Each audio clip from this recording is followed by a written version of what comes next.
우리는 지금 계속해서 그리스도의 성전을 지어갑니다. 한 1개월 동안 지금 지었죠? 네, 이제 2월 달에도 좀 계속 지어보려고 합니다. 지난 시간에 말씀을, 선교사님 전에 무슨 말씀을 주셨죠? 가치를 설정해라. 기억하십니까? 가치를 설정하는 건 굉장히 중요합니다. 내 인생의 가치가 어디에 있는지 모르고 살아가면 이건 방향 없이 살아가는 존재와 똑같습니다. 그래서 다른 사람은 몰라도 예수 그리스도를 믿는 저와 여러분에게 있어서의 가치는 하나님이 기뻐하시고 선하시고 온전하신 뜻이 무엇인지 거기에 맞춰서 살아가는 삶이 가치를 설정하고 살아가는 사람이다. 내가 지금 하고 있는 일이 하나님이 기뻐하시는 일인가? 내가 지금 하고 있는 것이 하나님 보시기에 선한 것인가? 내가 지금 하나님께 드리는 것이 온전함으로 드리고 있는 것인가? 물어봐야 되는 거죠. 지난 시간에는 우리 선교사님이 처음 멀리서 키르기즈스탄에서 여기까지 보내주셔서 또 우리에게 말씀을 주셨죠. 사랑하는 종을 통해서 뭐라고 말씀하셨어요? 믿음이라고 하는 것은 실체가 있어야 된다. 그 실체가 누구냐? 예수님이죠. 그 실체를 붙들고 있으면 믿음은 흔들린다, 흔들리지 않는다? 흔들리지 않는다. 집 짓는 재료들이에요. 자, 오늘은 말씀 제목이 나는 무엇을 위해 살고 있는가? 가치를 설정했다면 이제는 그 가치를 내가 지금 있는 현재의 가치, 현재 있는 위치에서 그것이 올바르지 않다면 가치를 이동하셔야죠. 그렇죠? 그 자리에 계속 놔두면 문제가 생겨요. 그래서 이것을 옮겨 놓으셔야 돼요. 원래의 자리로. 원래 하나님이 기뻐하시고 온전하시고 선하신 그분의 뜻대로 가치를 이동시키셔야 합니다.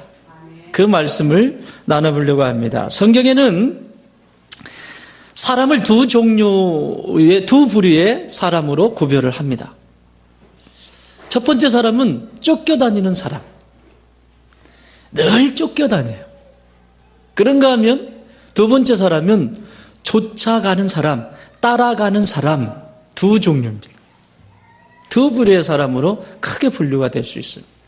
전자인 쫓겨다니는 사람은 그냥 단어만 들어도 여러분 어때요? 불안하고 두렵고 막 어떻게 해야 될지 모르겠고 그게 그냥 막 떠오르죠? 그런데 쫓아가는데 아주 어떤 대상이 있어서 정말 든든한 백과 같은 그런 대상을 따라가고 있다라고 한다면 여러분 어떨 것 같아요? 든든하죠? 뭔가 비바람이 불어도 다 해줄 것 같고 막 있잖아요, 그런 거. 그런데 똑같이 앞이나 전자나 후자나 다 사람이라는 겁니다. 성경에는 이 두 부류의 사람, 대표적인 쫓겨다니는 인생이 누구냐면 야곱입니다. 야곱의 인생은 늘 쫓겨다니는 인생이었어요. 이리 쫓기고 저리 쫓기고, 그리고 그의 말년에 죽음을 앞에 뒀을 때 그가 뭐라고 얘기하는가 하면 내 나이 그렇게 많지는 않지만 나는 너무너무 고통의 시간을 살았다. 험난한 생활을 살았다. 험악한 세월을 살았다. 라고 자신의 인생에 대해서 정리를 합니다. 누가 그렇게 살라고 그랬어요? 누가 선택했어요? 자기 스스로 선택한 거예요. 그런가 하면 쫓아가는 자, 따라가는 자, 이걸 이제 부르심이라고 하는데 부름받은 자와 부름받지 못한 자의 차이입니다. 여러분, 야곱은 하나님께서 불러주셨는데 스스로 부름받은 자가 된 겁니다. 하나님의 때에 부름을 받아야 되는데 지가 스스로 먼저 부름받은 자가 된 거예요.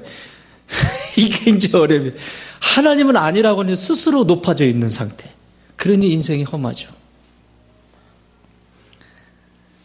그러나 쫓아가는 사람, 따라갔던 사람, 부르심을 분명히 알고 갔던 사람, 대표적인 인물 사도 바울입니다. 이분은 자기 자신이 무엇을 위해서 불렀는지를 분명히 알고 나서 이렇게 고백합니다. 빌립보서 3장 14절에 표대를 향하여 그리스도 예수 안에서 하나님이 위에서 부르신 부름의 상을 위하여 나는 달려가노라. 가노라.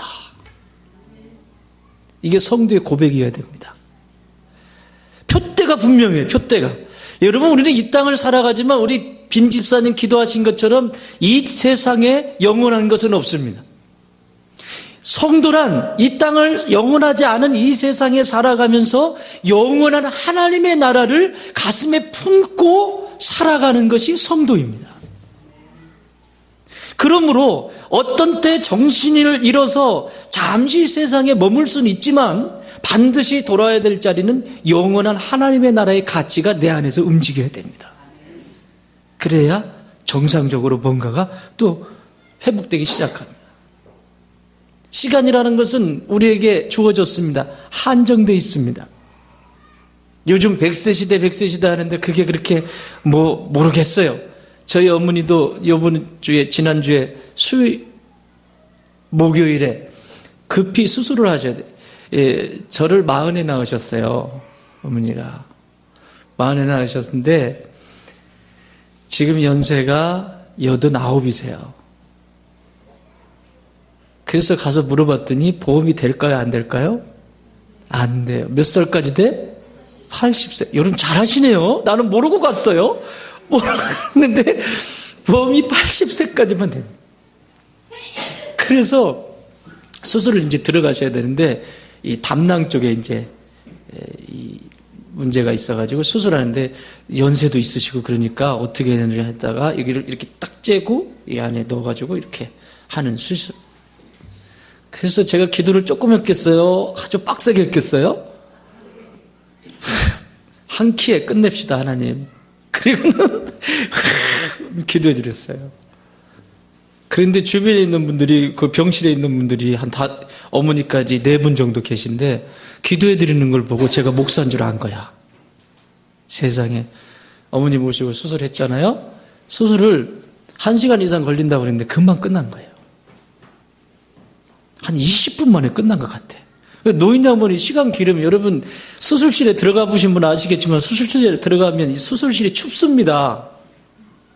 왜 추울 수밖에 없냐면 히팅 해가지고 따뜻하면 이 바이러스들이, 병원체들이 활발하게 움직이기 때문에 수술실은 추워야 돼요. 온도가 높으면 안 돼. 그렇잖아요? 춥잖아요. 근데 20분 만에 하고 나오신 거예요.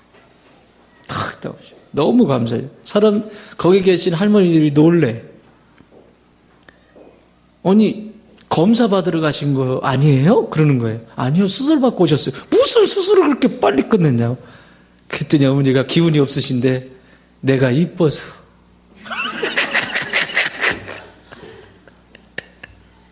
그래서, 맞아. 엄마가 이뻐가지고, 하나님이 이뻐서 그래. 맞아. 이뻐서 하나님이 안 아프게, 그리고 시간도 많이 안 걸리게 그렇게 해주신 거예요. 기운도 없는데 무서워. 그랬더니요, 이제 회복되는 거 보고, 그리고 나오려고 하는데, 그 안에 병원에 계신 분들이 다 저를 쳐다봐요. 뭐 해달라는 얘기예요? 기도해달라는 얘기예요. 그래서 기도를 했어요. 기도를 해드렸더니, 역시, 논산에서 받았거든요, 수술을. 논산 백제병원에서. 기도를 해야 되는데 눈물을 콜 흘리면서 간절하잖아요, 환자니까. 앞으로 이 호스피스 사역도 해야 돼요. 한 번 했는데 땀이 나가지고 옷을 걷어 붙이고 다 해드렸어요. 얼마나. 그래가지고 저희 어머니 스타 됐잖아요. 스타가 됐잖아요. 무슨 얘기 하려다 여기로 갔지? 예? 네, 죄송해요. 그 얘기가 아니야, 지금. 중요한 얘기를 하려고 그랬는데. 시간이 정해져 있지 않아요. 근데, 우리 인간에겐 유한한 존재예요. 그래서 지금도 저 분초가 막 움직이는데, 어떻게 그 시간을 쓰느냐에 따라서 우리의 삶의 결과가 달라져요. 훗날에. 그래서 여러분, 하나님 나라에는 책이 몇 권 있다? 2권 있다라고 성경에서는 얘기해요. 첫 번째는 생명책이에요. 내 이름 석자가 예수 그리스도의 핏값으로 구원받은 생명의 책, 내 이름 석자가 있어. 정용고 이름이 있냐 없냐에 따라서 하나님 나라에 입성하기도 하고 하나님 나라에 들어가지도 못해. 여러분 생명책에 이름 기록되어 있죠? 이거 자신 있게 얘기해야 돼요. 기록되어 있죠? 대답 안 하면 저기 뒤에서 다시 이렇게 딱 만나가지고 다시 한번 확신을 좀 시켜줬어요. 두 번째 책은 기념책입니다. 다시 말하면 말라기에서 나오는 책인데 기억의 책이라는 겁니다. 하나님이 기억하고 있대요. 내 삶에 대해서 기억하고 있대요. 내가 너에 대해서 기억하고 있대요. 기억의 책이에요. 기념책입니다. 그래서 그 기념책이라고 하는 것은 우리가 유한한 존재인데 유한한 이 시간 속에서 어떻게 살았는지가 기록되어 있는. 내가 너에게 준 건강 가지고 뭐하고 살다 왔니? 건강하니까 사람 조팩이나 했었고 말이죠. 가가지고 엉뚱한 짓이나 했었고 그것도 부족하다고 저 동남아에 가가지고 뭐를 잡아먹고 와가지고 사고 다치고 응? 그쵸? 내가 너에게 준 시간 어떻게 썼니? 내가 너에게 준 물질 어떻게 썼니? 내가 너에게 준 지식 어떻게 썼니? 그걸 기억의 책에 기록되어 있다는 거예요. 거기에 따라서 뭐가 결정된다? 상급이 결정된다. 성경은 우리에게 이렇게 가르쳐주고 있습니다. 유한한 존재이기 때문에 잘 살아야 돼요. 사도 바울처럼 표대를 향해서 그리스도 예수 안에서 하나님이 위에서 부르심을 따라서 내가 살아가는 거예요. 그래서 그분은 고린도서 10장 31절에서 이렇게 말합니다. 그런즉 너희가 먹든지 마시든지 무엇을 하든지 다 하나님의 영광을 위하여 하라. 내가 지금 먹는 것도 단지 내 건강만을 위한 것이 아니라 이 건강한 이유가 누구를 위해서? 하나님의 영광을 위해서. 여러분, 엄마가 왜 그 힘든데 그 냄새나고 음식 냄새나고 하는데 아이 가졌을 때 막 억지로 먹고 그러죠? 누구를 위해서? 나를 위해서? 누구를 위해서? 자녀를 위해서. 우리 태중에 있는 자녀, 희명자매 있구나. 희명자매. 요즘 입덧 많이 안 하세요? 감사한 일이에요. 그런데 어떻든가요? 옆에 있는 신랑 대답해봐요. 그런데도 불구하고 뭘 자꾸 먹으려고 하죠. 그래도 했어 안 했어? 했죠. 왜 그러겠어요? 왜 그러겠어요? 그럼요. 태중에 있는 이 아가가 건강해야 되니까 제 아내도요 예지 가졌을 때 그랬잖아요. 뭘 고등어 등푸른 못 먹어. 냄새 나가지고 못 먹는데도 욱하는데도 막 먹고 토해도 또 가서 먹어. 아주 지독한 여자지. 그래서 나온 작품이 예지예요. 그런데 좀 이게 안 되더라고. 그 기대한 만큼 이게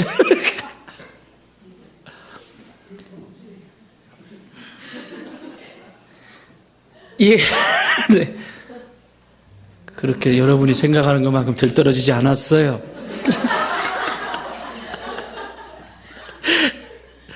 그렇게 그래서 성도는 무엇을 하든지 그게 다 하나님의 영광을 위해서 해야 돼. 내가 직장에 다니는 것도, 내가 공부하는 것도, 내가 열심히 건강해야 되는 것도 모든 것이 다 하나님의 기쁨이 되기 위해서 해야 된다. 목표가 딱 설정이 되어 있어요. 그게 가치입니다. 여러분, 가치라고 하는 것은 이런 거예요. 내가 가진 시간과 재물과 지식과 모든 것을 투자할 만큼 소중하게 여기는 그것. 여러분이 지금 시간을 어디에 제일 많이 들이고 있는가? 내가 내 생각을 어디에 지금 많이 두고 있는가? 마음을 어디에 마음 두고 있는가? 내 삶을 어디에 많이 두고 있는가? 그것이 여러분의 가치입니다. 내가 그 가치는 그렇게 내 삶의 태도 방식, 행동 방식을 통해서 결정이 되게 되어 있습니다. 자, 이런 거죠. 여기만 해도 조금 불과 몇 년 전까지만 해도 여기 프랭카드가 이렇게 붙었었어요. 아무아무개 자녀 서울대에 합격하다. 딱 이렇게 붙죠. 얼마 전까지만 해도 여기 남양에도 붙어 있었어요. 근데 요즘은 여기에 가시는 분들이 많은가 봐. 이쪽은 안 붙어. 안 붙고 이제 저쪽으로 좀 더 들어가면 저 사강 넘어서 저쪽 제부도 쪽으로 점점 가면 간혹 운전을 하다 보면 이렇게 붙어 있습니다. 아무개 자녀 서울대에 합격하다. 자, 그 동네 사람들의 가치가 뭐예요? 서울대예요. 가가지고 공부를 잘하냐 못하냐는 중요하지 않아요. 어쨌든 들어갔다는 거예요. 근데 이게 어디도 있냐면 제가 지난번에 포천에 강의를 하러 갔는데 포천에 가니까 이 포천은 그 이장되기가 힘든가 봐요. 지방자치제 되면서 그 특화된 지역 있잖아요. 그런 거. 안무한부계 씨 이장 당선되다. 딱 이렇게 현수막이 딱 붙어 있는 거예요. 내가 그걸 보면서 야, 요즘 국회의원도 아니고 이장 되기도 이렇게 힘든가 보다. 죄송해요. 이장님 무시하는 게 아니고 그걸 현수막까지 걸 필요는 없잖아요. 있잖아요. 어쨌든 그 마을의 가치는 그거예요. 이장 되는 거. 이장 되는 거. 그런데 씁쓸한 가치도 있습니다. 신문지상에서 종종 나오지 않습니까? 아버지가 보험을 너무 많이 들어놨어. 돈도 많아. 그러니까 보험으로 다 이렇게 해놨어. 돈이 굉장히 많은 거예요. 근데 엄마가 달라고 그래도 안 줘. 자식이 달라고 그래도 아들이 달라고 그래도 안 줘. 움켜쥐고 있는 거죠. 그러니까 엄마하고 아들하고 작당을 합니다. 아들 두신 분 조심하세요. 예.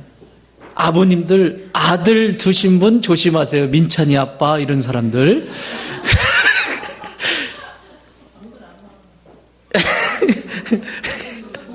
돈 좀 벌 것 같아 저 친구가. 그러니까 예, 아멘도 안 하지 저. 예. 근데 엄마하고 아들하고 작당을 했어. 돈을 타내려고, 그 보험금을 타내려고. 그래서요 아버지를요 정신병원에 집어넣어버려요. 그 돈 받아내기 위해서. 자, 이 가정의 가치는 뭐예요? 머릿속에도 돈, 생각 속에도 돈, 어디 가서도 돈, 돌아버리죠. 돈, 다 돈. 그 돈이면 아버지도 버릴 수 있는. 이게 가치. 이게 가치라는 거예요. 가치라고 하는 것은 그 사람을 움직이게 하는 거예요. 그 사람의 전부를 생각해 보세요. 어떻게 부모님 내 아버지를 정신병원에 집어넣어요? 돈이 최고의 가치가 되니까 그렇게 할 수 있는 거예요. 가치가 거기에 박혀 있으니까 움직이는 거예요. 보험금 타먹기 위해서. 이것이 2000년 전에 예수님이 오셨을 때도 똑같아요. 예수님이 어떤 분이에요? 메시아죠. 온 인류를 구원하실 메시아 되세요. 그 메시아가 이 땅에 오셨어요. 그런데 대제사장들이 뭐 하죠? 예수님을 죽이려고 하잖아요. 어떻게 해서든지 죽여야지. 어떻게? 왜? 예수님의 가치를 못 알아보니까. 자, 성경에는 이런 비유가 있습니다. 예수님이 천국에 대한 비유를 마태복음 13장에 보면 천국 비유를 쭉 설명하고 있는데 어떤 사람이 밭에 나갔다가 보배를 발견했어요.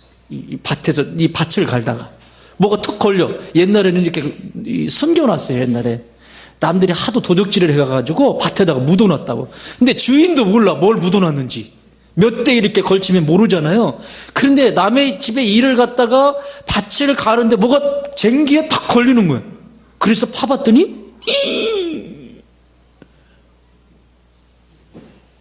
보화가 여기 다.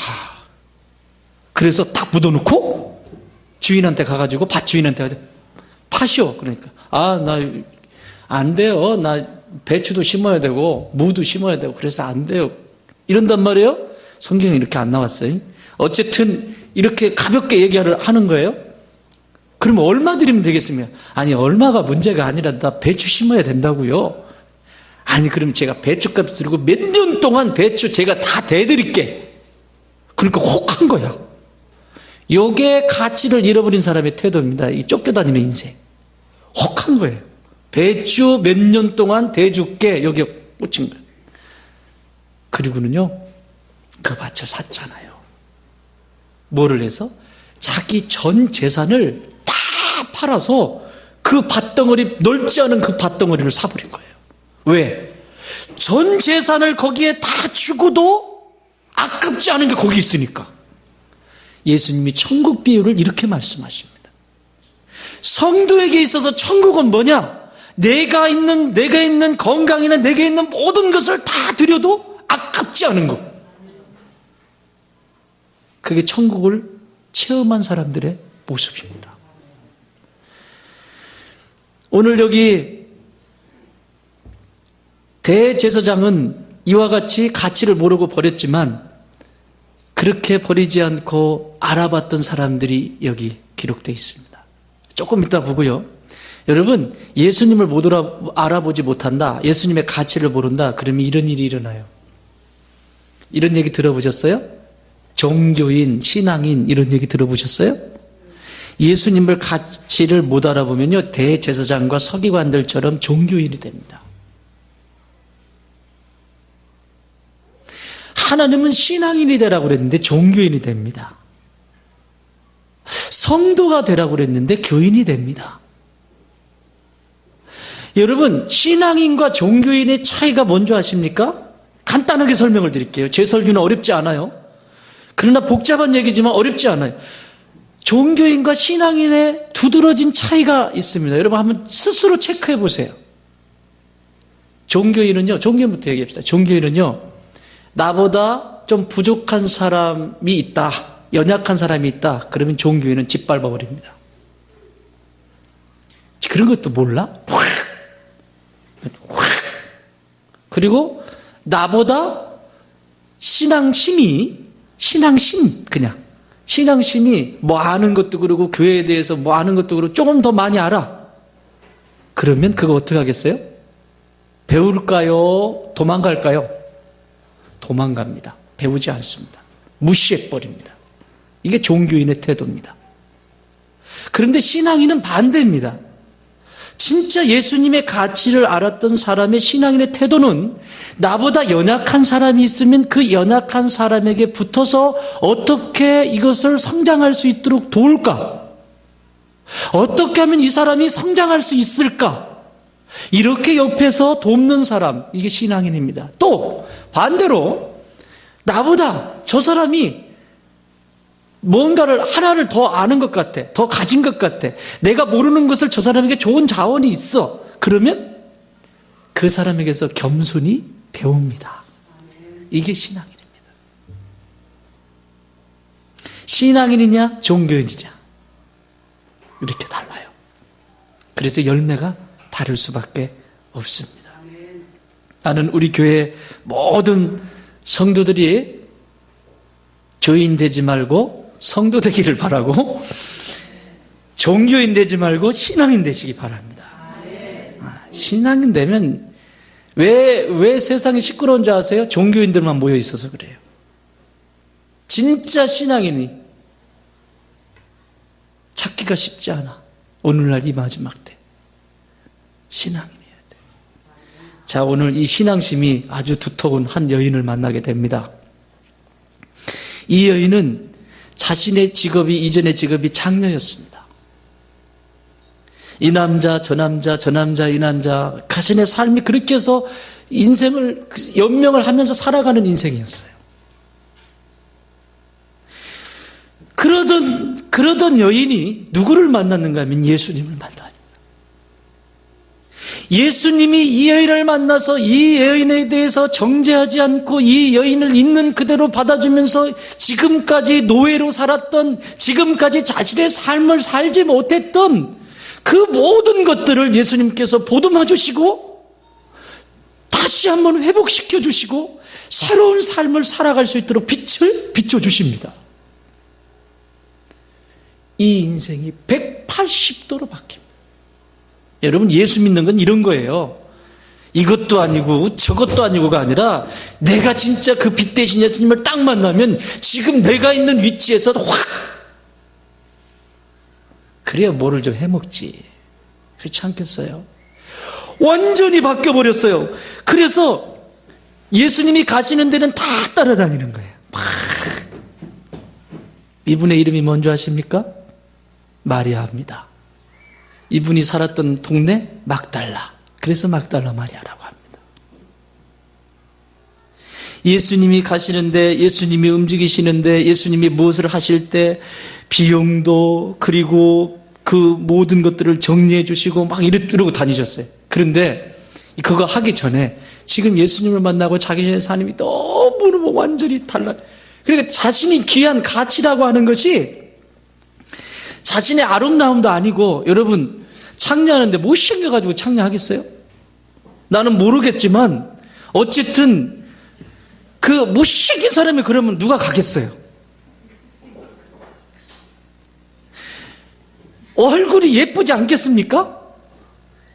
아니, 우리 생각해 볼 수 있잖아요. 그걸로 살아왔으니까. 여러분, 얼굴 못생겨가지고 거기 있으면, 남자분들 형제님도 한번 물어볼게요. 얼굴 못생겼는데 그거 한번 보고 싶어요? 대답을 안 해. 무서운가 보다. 아내들이 무서운 게지.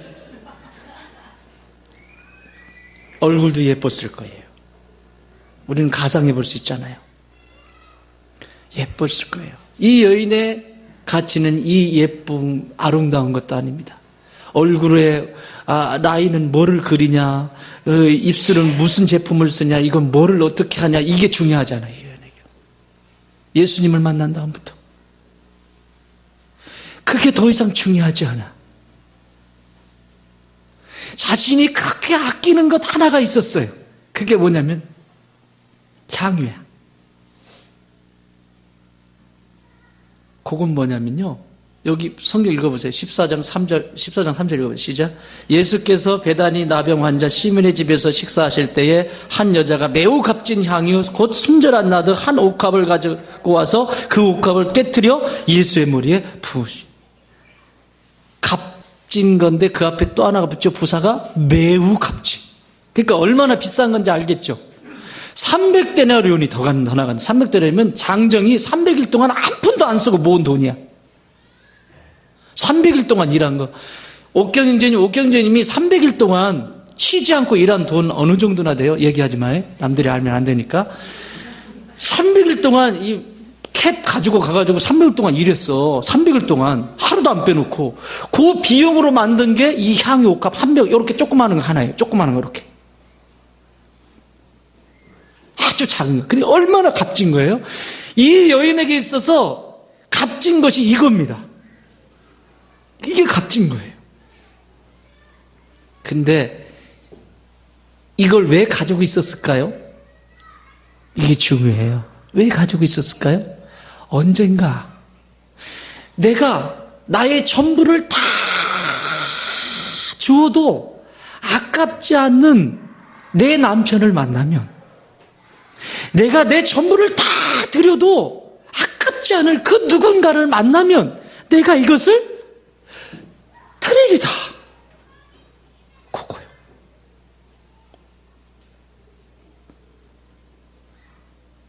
근데 예수님을 만났네요. 만나고 보니까 예수님하고 사냐 안 사냐 이게 중요한 게 아니잖아.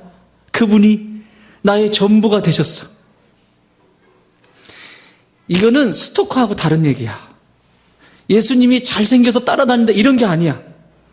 예수님께서 내 인생에 찾아오셔서 어둠 가운데 빛이 되게 하시고 사망 가운데 죽음 가운데서 나를 건져서 생명으로 인도해 주신 그 놀라운 구원의 은총이 지금 이 여인에게 있는 것이에요. 그래서 자신이 그렇게도 내가 누군가를 만나면, 내가 이것을 다 드릴 만한 그 존재를 만나면 이걸 다 부으리라. 그런데 오늘 그 사건이 여기 일어난 겁니다. 따라합시다. 가치란 들이붓는 것이다. 가치란요, 그것이 가치라고 결정이 되면 그게 가치라고 내 마음으로 내 전 존재가 인식되어서 움직이기 시작하면 다 갖다 붓습니다. 통째로 갖다 붓습니다. 막. 그렇다면 이 가치를 어떻게 보여야 될지 단계가 있어요. 질문을 던질게요. 자, 무엇을 부을 것인가? 따라해보세요. 무엇을 부을 것인가? 어디에 부을 것인가? 어떻게 부을 것인가? 언제 부을 것인가? 어디서 많이 들어본 얘기죠? 무엇을 붓고 있어요, 지금? 자신이 줄 수 있는 가장 소중한 것을 붓고 있습니다. 여러분에게 가장 소중한 건 뭡니까? 지금 내 인생에 있어서 가장 소중하다라고 하는 그것이 뭡니까? 도구에 대한 얘기예요. 도구. 무엇을 부을 것인가? 어떤 도구를 드릴 것인가? 가치가 설정이 됐다면 부을 수 있어야 돼요. 그걸 부는. 건강이라는 가치가 있으면 그 가치를 드리는 것이고, 물질이라는 가치가 있으면 물질을 드리는 것이고, 명예라는 가치가 있으면 명예 가치를 드리는 거예요. 아브라함이 그러지 않았습니까? 아브라함이 자신의 최고 기쁨이라고 하는 이삭을 도저히 양보할 수 없는, 누구에게도 양보할 수 없는 100세에 얻은 아들, 하나밖에 없는 아들, 그 이삭을 하나님이 달라고 하잖아요. 그러니까 두 번 생각하지 않고 하나님께 드리잖아요. 이게 가치의 이동이라는 겁니다.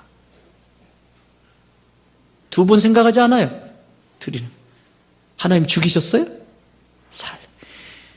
여러분, 하나님은 여러분 거 안 뺏어가요. 걱정하지 마세요. 하나님 그렇게 거지 아니에요.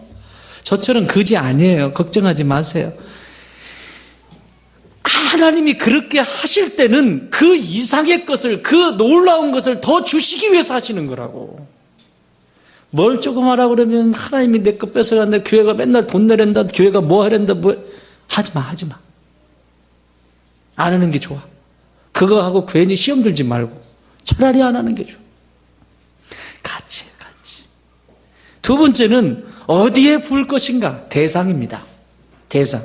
내가 가장 귀한 것이 있는데 그 귀한 것을 어디에 부을 것인가? 쓸데없는 데 부으면 안 되잖아요.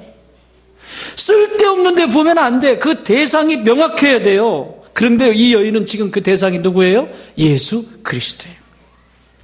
여러분, 인간이라고 하는 존재만큼 쓸모없는 존재가 있을까? 저는 이렇게 생각을 합니다. 여러분, 대단한 존재 같죠? 이 자연이라고 하는, 제가 어제도 양육자 학교 하면서 그 얘기를 했는데, 여러분, 인간이 어떤 존재인지 다 문서들을 찾아봤어요. 심리학적인 인간 이해, 인문학적인 인간 이해, 신학적인 인간 이해, 사회학적인 인간 이해. 다 찾아봤거든요. 다 무슨 소리 하는 줄 아세요? 자기 잘난 척 하는 거예요. 인간은 만물의 영장이다! 막 이러면서 막 이런 거, 막 자기들 높이기 바빠. 그런데 신학적인 인간 이해, 한 성경적인 인간 이해, 하나님이 말씀하시는 인간 이해는 괜찮은 존재인데 괜찮은 존재가 아니었다, 괜찮은 존재가 되었다. 이렇게 돼요. 인류가 범죄하기 전에는 괜찮은 존재였는데 범죄하고 나서 안 괜찮은 존재가 됐다가 예수님을 통해서 괜찮은 존재가 되었다. 이 얘기예요. 근데 여러분 한번 생각해 보세요. 여기 나무들이 있고 여기 막 이 자연들과 더불어서 우리가 살아가잖아요. 여러분, 저 자연에게 여러분이 어떤 도움을 주고 있어요? 무슨 도움을 주고 있어요, 지금? 뺏어가긴 하지. 자동차 타고 다닌다고 나도 붕붕 하고 다니면 쟤들 열심히 일하려고 바빠. 뭐 조금 한다면 나무 배 가지고 종이 만들어버리지. 또 이거 좀 꿈틀거리고 다니면 뱀이다 영양 좋고 몸에 좋은 뱀이다 뭐 이런 거나 했었고 막. 도대체 인간이 자연에게 주는 혜택이 뭐가 있습니까? 하나님이 창조하신 이 우주 질서 속에서요, 인간에게 하나님이 빠져버리면, 인간에게 하나님이라고 하는 존재가 빠져버리면 전혀 쓸만한 존재가 없습니다. 쓸만한 구석이 없습니다. 이건 제가 내린 결론이에요. 제가 내린 결론. 그래, 여러분이 찾으셔서 또 뭐 반론을 제기하실 수도 있어요. 그런데 인간을 이해한다고 할 때 인간은 저 하나님이 창조진 자연 속에 혜택을 입는 자지 자연을 파괴하는 자라고, 힘들게 하는 자라고. 그래서요, 인간은요, 하나님을 떠나면 아무것도 아닙니다. 자, 어디에 부을 것인가? 그 대상 하나님께 부어야 돼요. 이 얘기가요, 아브라함 시대의 족장 이야기를 좀 살펴보셔야 됩니다. 족장 시대에 누가 살고 있었냐면 욥이라고 하는 한 사람이 살고 있었습니다. 욥, 아시죠? 욥은 부자였습니다. 돈도 많고 자식도 많고 무엇 하나 부족한 것이 하나도 없습니다. 행복하게 살았던 사람이에요. 그런데 어느 날 사단이 하나님께 올라가서 뭐라고 하냐면, 제 욥 하나님이 이 물질도 주시고 저렇게 환경을 열어주시고 좋게 하셨으니까 저렇게 하나님을 경외하고 하나님을 예배할 줄 알고 하나님을 사랑한다고 저렇게 하는 것이지, 저거 뺏어가면 별 볼 일 없습니다. 욥은요 그렇게 잘 살면서 가치가 하나님이었어요.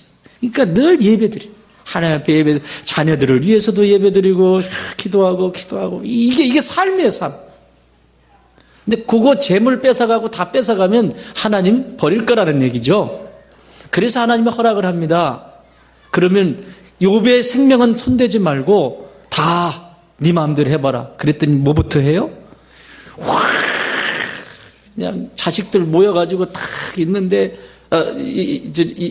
그것부터, 아니, 재산부터 가져갔구나. 적들이 쳐들어가고 재물 다 가져가 버렸지. 자식들 모여가지고 잔치하는데 집이 이게 가라앉아가지고 그냥 다 하루아침에 자식들 다 죽었지. 그리고 이제 자기 아내하고 둘이 남아있어요. 남아있는데 몸에서 뭐가 하나씩 나기 시작하더니 막 뭐가 나, 그러니까 막 극적극적 했는데 이거 안 돼. 기가 짱가지고 긁어도 안 돼. 막 이렇게 해도 안 돼. 그런데도 하나님의 이름을 원망하지 않아. 그러니까 자기 아내가 뭐라 하냐면, 여러분 형제님들, 아내의 진심은 형제들이 어려울 때 어떻게 나타나느냐에 따라서 달라요. 자, 보세요. 지금 아무것도 내가 할 수 있는 게 없어, 욥이. 그랬더니 이놈의 마누라가 뭐라고 하냐면, 야, 그렇게 몸이 이렇게 되고 진짜 재산 다 가져가고 새끼 다 잃어버리고 그래도 하나님 찬양하냐? 그래도 하나님 예배하냐? 아이고 세상에. 그래 몸까지 이러니까 마누라가 살고 싶어요? 안 살고 싶어요? 그러니까 뭐라고 해요? 네가 믿는 하나님 나는 절대 믿지 않는다. 그래 하나님을 저주하고 도망가 버려요. 자, 욥의 고백을 들어보십시오. 욥기 1장 21절. 내가 모태에서 알몸으로 나왔은즉 또한 알몸이 그리로 돌아갈지라. 주신 이도 여호와시요 거두시는 이도 여호와시오니 여호와의 이름이 찬송을 받으실지니이다. 할렐루야. 이렇게 같이 상황이 좋아져서 내게 필요한 거 뭐 채워지면 하나님 역시 하나님 살아계세요. 나이샷. 하나님 살아계세요. 나이샷. 나이샷. 내 거 조금 뺏어가면 뭐 교회 100년 다녀보면 뭐하냐 그거. 뭐하러 그 먼 길 그 자동차 끌고 오냐? 어? 가까운 데 교회도 있는데. 그죠? 가치가 분명하지 않기 때문에.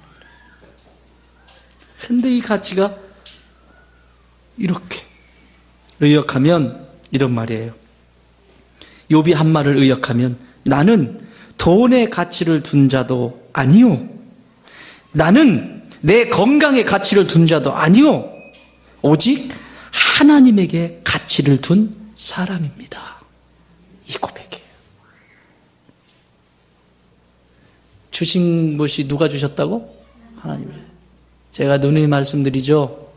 내게 있는 것 좀 누군가가 알아주고 인정해주면 자기가 잘나서 한 줄 알고 그러지 말라고. 하나님이 이와 같이 해주세요. 참 집사님 예쁘세요. 그러면 아이고 머리요 제가. 그게 겸손인 줄 아세요? 교만이에요. 그거 속에서는 알아보고 있군 이러고.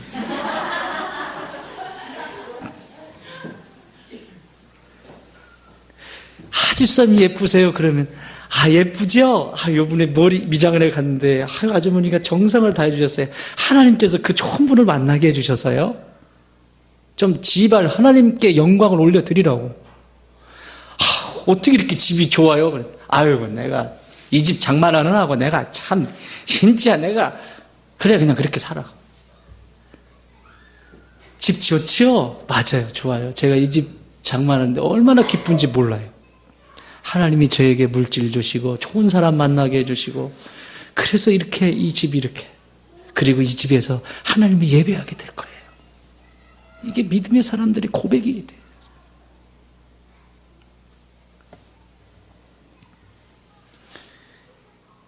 알몸으로 왔으면 알몸으로 가요. 가치 있는데 내 건강 내 거 다 드리세요. 진짜. 그럼 여러분 인생이 달라집니다. 정말이에요. 믿음의 사람들도 그랬고 이 세상의 사람들도 그랬어요. 그 다음에 어떻게 부을 것인가? 방법입니다. 어떻게 부을 것인가? 여기 보시면 여기 깨트린다라고 하는 말이 있어요. 옥합을 깨트리다라고 하는 이 말이 쉰트리보라고 하는 쉰트리보라고 하는 단어인데 이 얘기는 단순히 이렇게 깨트리는 것만 있는 게 아니라 조각내다 그리고 중요한 단어가 있습니다. 사단을 발 아래 두고 짓밟다 이런 뜻을 가지고 있습니다. 옥합을 깨트렸다는 것은 이제는 깨트리면 돌이킬 수가 있다 없다? 없어요. 끝나는 거예요. 깨트리면. 그러니까 이걸 탁 깨트렸다는 것은 사단을 이겨버린 거예요. 무슨 얘기인가 하면 내가 하나님 앞에 뭔가를 열정이든 내 건강이든 무엇을 드릴 때 찔끔찔끔 이러지 말란 얘기예요. 하나님이 감동을 주셨으면 목을 쳐버리라고. 목을 향유에 목을 탁 쳐야 된다고. 깨트려야 된다고. 근데 깨트릴까? 요거 깨트릴까 말까 한 사람 누구지? 아나니아와 삽비라. 이름도 어떻게 그렇게 졌나 몰라. 아나니아와 삽비라. 이걸 밭을 팔았잖아요. 판 데까지는 잘했잖아요. 그쵸? 이거 가치를 보긴 했어. 가치가 뭔지를. 근데 그걸 딱 보고는 본 데까지는 잘했는데 팔고 나서 돈이 손에 들어오니까 마음이 달라지네요. 슬슬. 그래서 나머지는 가가지고 저기 AK 백화점 가고 저기 파스타 먹으러 가고 저기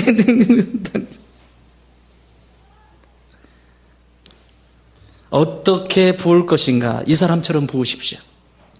백화점의 왕 워너메이커라고 하는 사람이 있습니다. 워너메이커는 백화점을 처음 만든 분이에요. 그러니까 백화점이라고 하는 창시자야.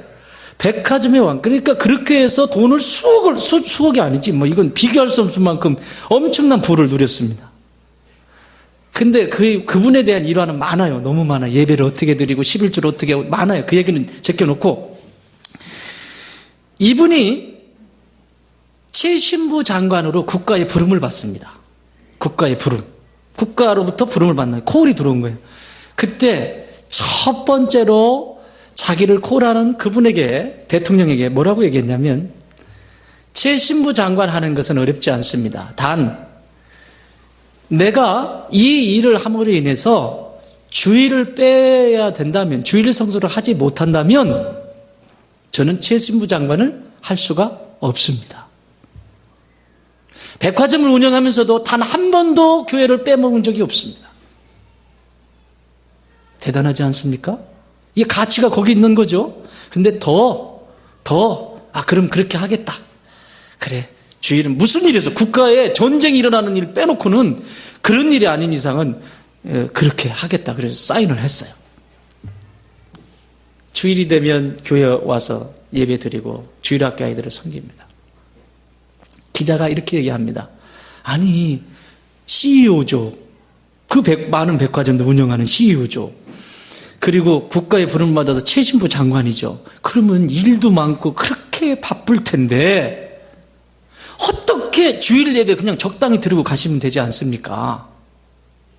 주일 예배 다 드리는 거니까. 거기다가 근데 주일학교 교사까지 그거 굳이 해야 됩니까? 라고 기자가 물었어요. 그때 이렇게 대답을 합니다. 무슨 말을 그렇게 하십니까? 주일학교에서 학생들을 지도하고 섬기는 것은 제 본업입니다. 그 외에 다른 모든 일들은 제 부업입니다. 이러니 하나님이 안 쓰겠어요? 주일학교 어린 생명을 보면서 미래를 보고 그거 섬기는 교회, 하나님의 교회를 섬기는 것이 자신의 본업이라고. 여러분, 성도는 그것이 본업이어야 돼요. 여러분이 삶의 우선순위를 결정할 때, 무엇을 결정해야 될 때 하나님께서 부르시는 그것이 본업이어야 돼요. 그것이 부업이 되기 때문에 매일같이 내 삶이 계속해서 뒤틀리고 꼬이고 무너지고 다시 시작하고 또 한 대 맞고 계속 인생이 그렇게 되는 거예요.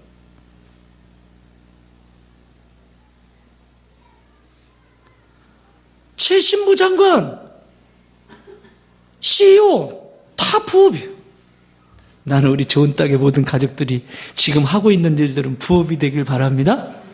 그리고 하나님께 예배하고 하나님의 사람들과 교제하고 하나님 목사가 이거 하십시다 그러면 아멘 하고 딱 이게 본업이 되시길 바랍니다. 그럼 하나님이 책임진다니까. 책임졌잖아요, 이 사람. 거꾸로 살아가면서 어떻게 하나님이 그 인생에게 무엇을 줄 수 있겠습니까?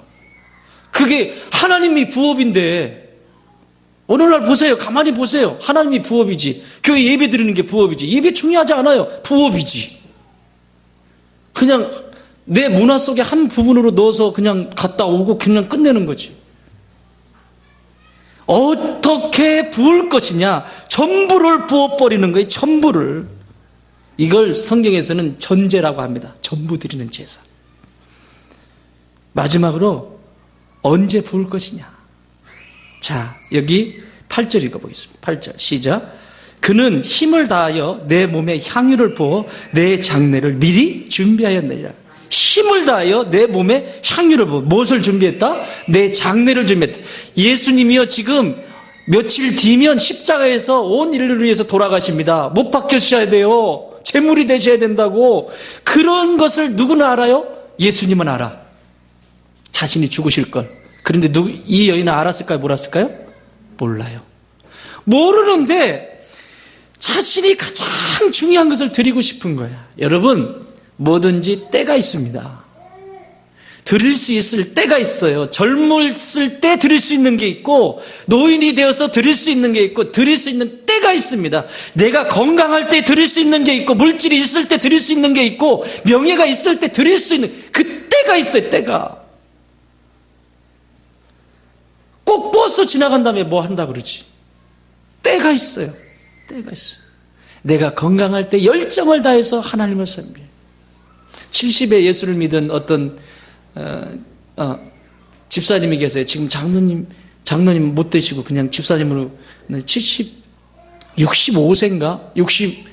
60대 후반에 예수님을 믿었어요. 예수님을 만난 거예요, 그때. 지난번에 오신 일산 주님의 교회 계시죠? 목사님 아시죠?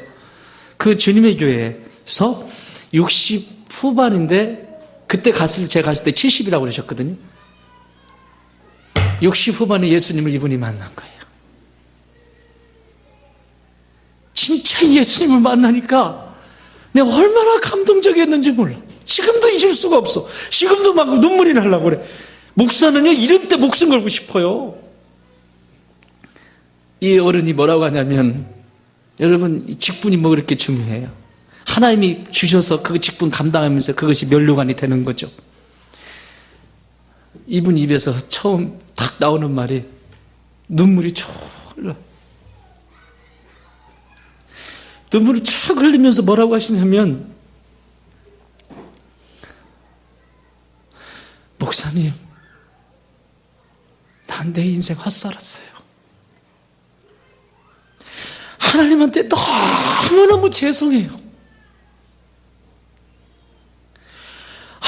얼마나 죄송한지 몰라요. 그래서 내가 지금 드릴 수 있는 것 다 드리고도, 내가 그동안에 벌은 거 다 드리고도 뭘 더 드려야 될지 난 지금도 나를 구원해 이 하나님한테 뭐를 어떻게 해야 될지 모르겠대. 그러면서 그때 뭐 하고 계셨는지 아십니까? 교회에서 당신 아내도 돌아가셨어요. 혼자 되셨어요. 교회에서 살아. 그 교회에서 살아. 그래서 만난 거죠. 교회 사찰 집사님이 되신 거야. 그냥 살아. 지금도 계셔. 지금도. 그러면서 뭐라고 하시냐면,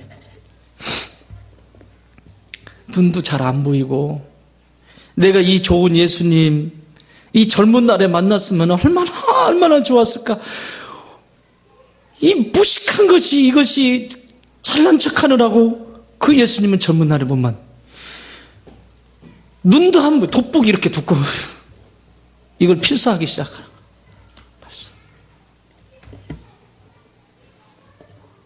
다섯 번을 필사했대.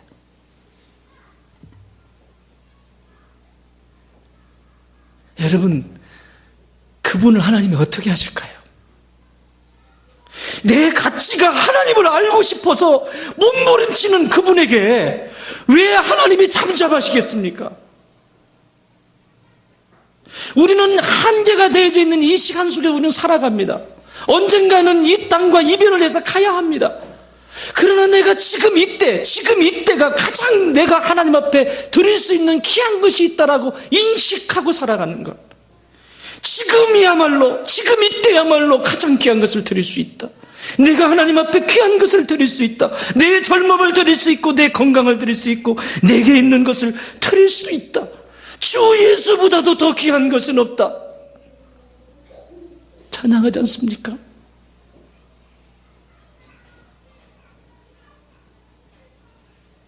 이 여인의 결과는 어떻게 됐습니까? 이 여인이 그걸 알고 드렸을까요? 이 여인이 이렇게 성경에 기록될 것을 알고 자신이 향유 옥합을 이렇게 해가지고 예수님한테 이렇게 드리면 예수님이 나를 기억해가지고 성경에 기록하게 하고 내 훗날에 나를 기념하게 할 것이야. 그걸 알고 지금 여인이 그렇게 했습니까? 오늘날 신앙생활 하다 보면 그런 일들이 참 많아요. 조금 이걸 좀 생생내고 싶어가지고 그냥 이렇게 해가지고 이렇게 하면 좀 알아주겠지. 이렇게 하면 알아주겠지. 주님이 기억하시면 족하리. 주님이 기억하시면 좋게.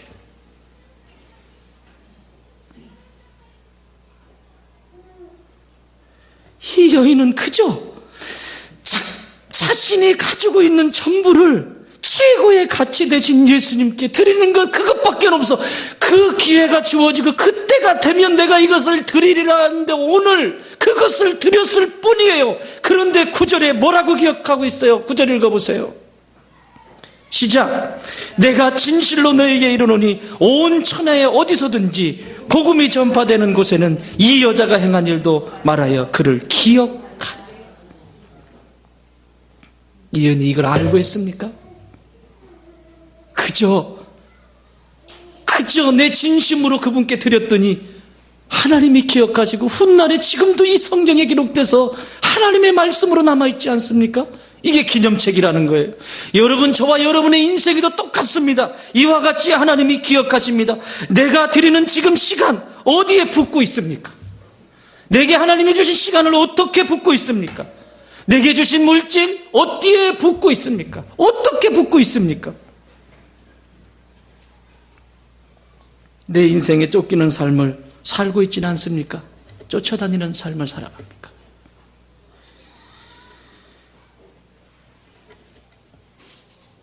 사랑하는 여러분, 오늘 주님이 우리에게 이렇게 질문하십니다. 너는 무엇을 위해 살고 있느냐? 그리고 네가 지금 하고 있는 일은 본업이냐? 부업이냐? 기도하시기